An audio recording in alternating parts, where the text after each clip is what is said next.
Good morning, welcome to top 20. నేను సుమా. Details చూద్దాం. Revenue సంస్కరణల్లో భాగంగా ప్రవేశపెట్టిన ధరణి పోర్టల్ ని దసరా రోజున ప్రారంభించనున్నారు సీఎం కేసీఆర్. ఈలోపు పోర్టల్ కి అవసరమైన అన్ని కార్యక్రమాలను పూర్తి చేయాలని అధికారులను ఆదేశించారు. ధరణి పోర్టల్ కు అవసరమైన సాఫ్ట్వేర్, హార్డ్వేర్, బాండ్ విడుదలని సిద్ధం చేయాలని చెప్పారు. మారిన రిజిస్ట్రేషన్ విధానం, వెంటనే మ్యూటేషన్ చేయటం, ధరణి పోర్టల్ కు వివరాలను అప్డేట్ చేయటం వంటి తదితర అంశాలపై విధి విధానాలపై తహసీల్దార్లు, డిప్యూటీ తహసీల్దార్లు, సబ్ రిజిస్ట్రార్లకు అవసరమైన శిక్షణ ఇవ్వనున్నట్లు సీఎం వెల్లడించారు. దసరా నుంచే తిరిగి రిజిస్ట్రేషన్ల ప్రక్రియ ప్రారంభించనున్నట్లు చెప్పిన ఆయన, డాక్యుమెంట్లు, రైటర్లకు ఆన్లైన్స్ తో పాటు శిక్షణ ఇస్తామని, రాష్ట్ర వ్యాప్తంగా సర్వే నెంబర్ల వారీగా రిజిస్ట్రేషన్ల రేట్లను నిర్ణయిస్తామని చెప్పారు.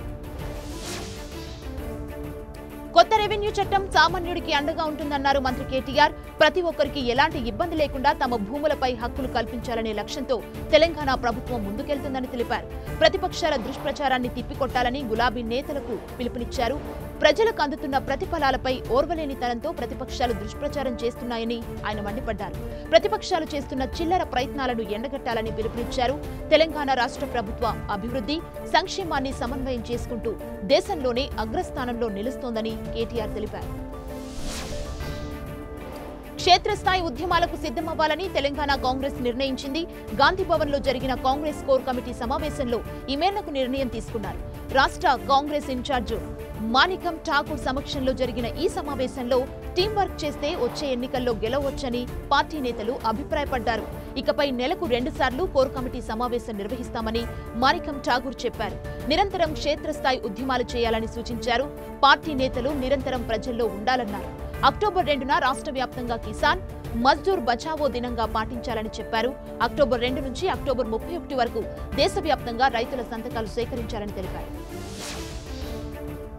టీడీపీ సంస్థాగత నిర్మాణంలో నూతన విధానం అమలు కానుంది. ఇవాళ టీడీపీ జిల్లా కమిటీలు ప్రారంభించనున్నారు. 25 పార్లమెంటు నియోజకవర్గాలకు అధ్యక్షుల్ని కూడా నియమించనున్నారు ఆ పార్టీ అధినేత చంద్రబాబు.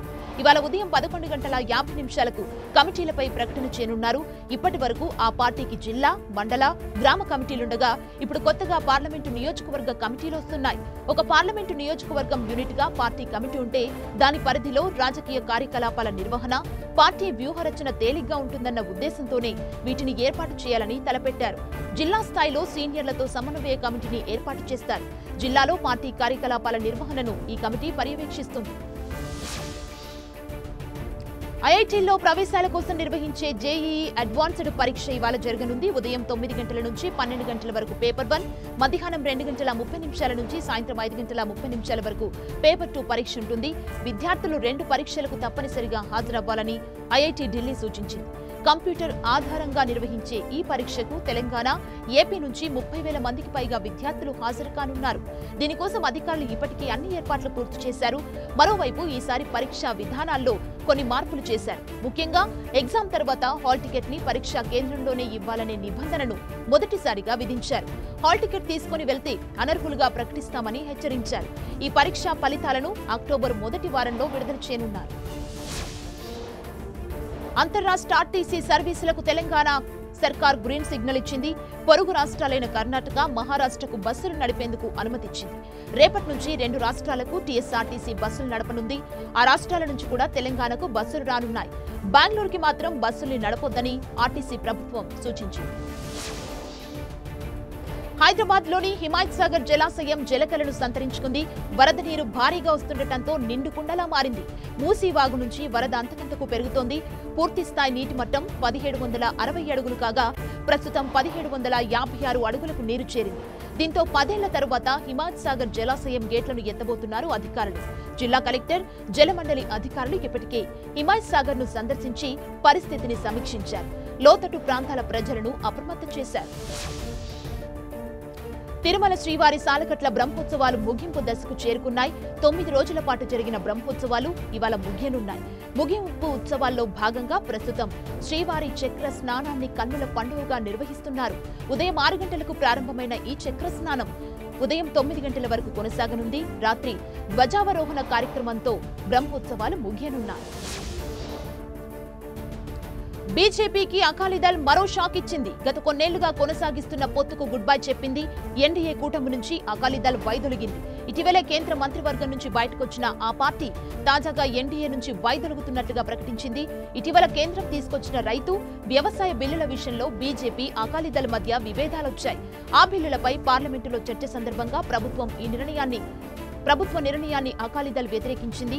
అదే రోజు కేంద్ర మంత్రి హర్సిమ్ కౌర్ తన పదవికి రాజీనామా చేశారు. అయినా కేంద్రం ధోరణి మారకపోవడంతో కూటమి నుంచి బయటకొచ్చినట్లుగా అకాలీదళ్ పేర్కొంది.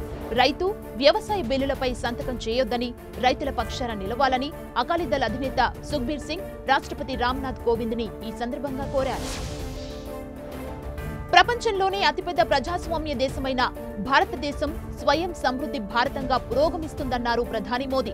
న్యూయార్క్లో జరిగిన 75వ ఐక్యరాజ్య సమితి సర్వసభ్య సమావేశం జనరల్ డిబేట్లో వీడియో కాన్ఫరెన్స్ ద్వారా మోదీ పాల్గొన్నారు. కరోనా వల్ల మారిన పరిస్థితుల్లో స్వయం సమృద్ధి భారత విజన్తో ముందుకు వెళ్తున్నామన్నారు. అంతర్జాతీయ ఆర్థిక వ్యవస్థ పుంజుకునేందుకు స్వయం సమృద్ధ భారతం ఒక శక్తిగా నిలుస్తుందని, ఎలాంటి వివక్షకు తావులేని విధంగా దేశంలో ప్రతి ఒక్కరికి లబ్ధి చేకూరేలా పథకాలు అమలు చేస్తున్నామని అన్నారు.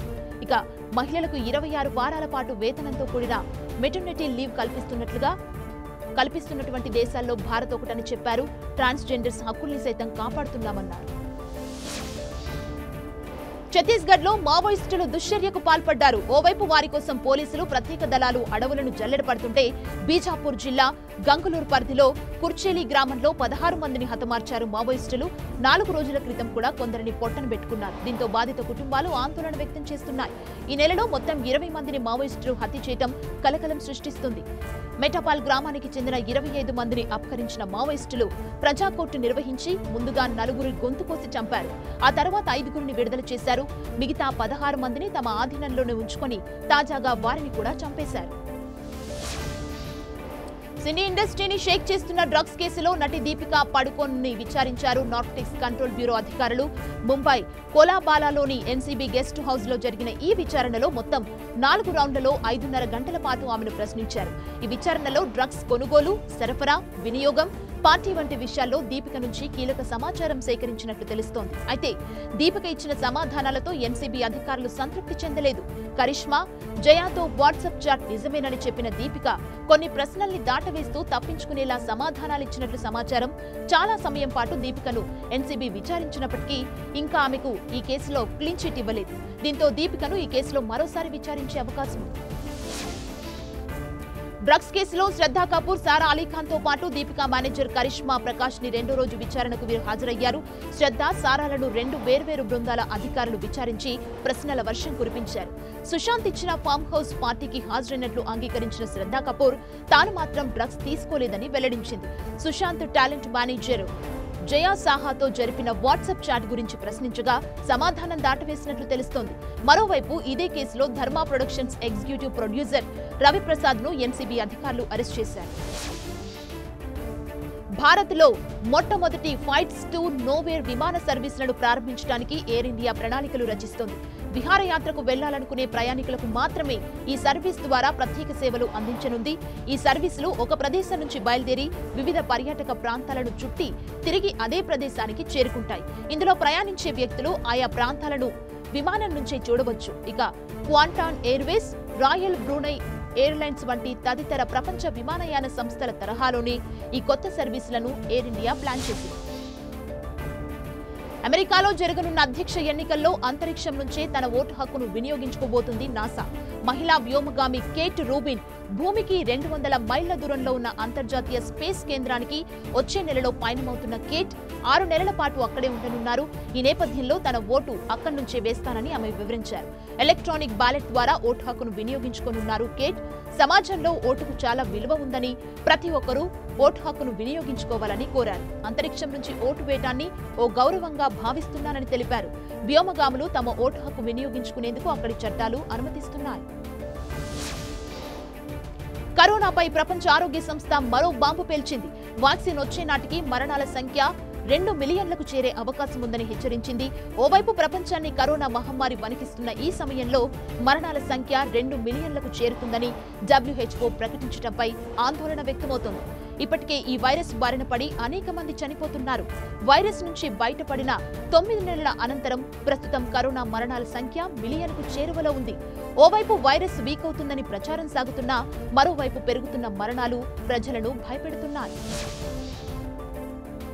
కరోనా వైరస్ మహమ్మారిని చైనాలోనే పుట్టిందన్న వాదనల మధ్య ఆస్ట్రేలియా ప్రధానమంత్రి స్కాట్ మోస్లిన్ మరోసారి చైనాపై దాడిని ఎక్కుపెట్టారు. కరోనా వైరస్ పుట్టు పూర్వోత్తరాలు తెలుసుకోవడానికి ప్రపంచ దేశాలు తమ వంతు కృషి చేయాలని డిమాండ్ చేశారు. మరోసారి ఇలాంటి మహమ్మారి విజృంభించకుండా ఏం జరిగిందో అర్థం చేసుకునేందుకు చేయగలిగిందంతా చేయాలన్నారు. ఐక్యరాజ్య సమితి సమావేశంలో మాట్లాడిన మోరిసన్ కరోనా మూలాలపై విచారణ చేస్తేనే మానవాళికి మరో ప్రపంచం మహమ్మారి ముప్పు నుంచి బయటపడతామని తెలిపారు. లండన్ వాసులు లాక్డౌన్ కి వ్యతిరేకంగా ప్రదర్శనలతో హోరెత్తించారు. ఇక ట్రాపాల్కర్ స్క్వేర్ వద్ద భారీ సంఖ్యలో గుమికూడి నిరసన ప్రదర్శన నిర్వహించారు. లాక్డౌన్ కు వ్యతిరేకంగా నినాదాలు చేశారు. పోలీసులు ఈ ప్రదర్శనను అడ్డుకోవడంతో ఆ ప్రాంతం రణరంగంగా మారింది. ఇటీవల పాజిటివ్ కేసులు పెరుగుతుండటంతో కఠిన ఆంక్షలు విధించిన ప్రభుత్వం వాటిపై ప్రజలు ఆగ్రహంగా ఉన్నారు. ఇందులో భాగంగా నిర్వహించిన ర్యాలీని అడ్డుకోవడంతో పోలీసులతో వాగ్వాదానికి గొడవకు దిగారు. దీంతో తోపులాట జరిగింది. పోలీసులు లాఠీలకు పని చెప్పడంతో పలువురికి గాయాలయ్యాయి. నిరసనకారులు వీరి దాటిలో కొంతమంది పోలీసులు కూడా గాయపడ్డారు. చైనాలో గంటకు 160 కిలోమీటర్లు ప్రయాణించే ఫాస్టెస్ట్ సబ్వే మెట్రో రైల్ పట్టాలెక్కింది. ప్రస్తుతం నిర్మాణంలో ఉన్న గాంగ్జూ మెట్రోలోని 18, 20 నంబర్ మెట్రో రైళ్లలో ఈ ఫాస్టెస్ట్ రైల్ సేవలు ప్రారంభమయ్యాయి. ఈ రైల్లో నాన్పా ప్రీటెడ్ జోన్ నుంచి సౌత్ గాంగ్జూ రైల్వే స్టేషన్, అదేవిధంగా ఈస్ట్ గాంగ్జూ రైల్వే స్టేషన్లకు వరుసగా 25 నుంచి 30 నిమిషాల్లో చేరుకోవచ్చునని గ్లోబల్ టైమ్స్ వెల్లడించింది.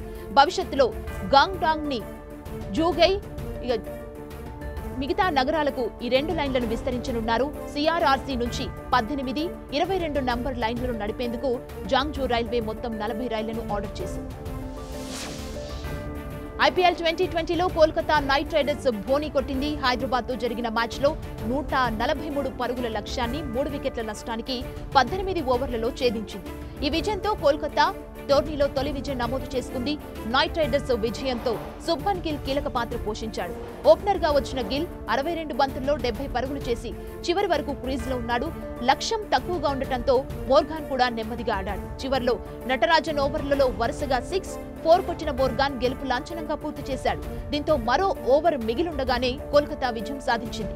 మరోవైపు బ్యాటింగ్, బౌలింగ్ రెండింటిలోనూ పేలవ ప్రదర్శన చేసిన హైదరాబాద్ వరుసగా 2వ మ్యాచ్లోని ఓటమి పాలైంది.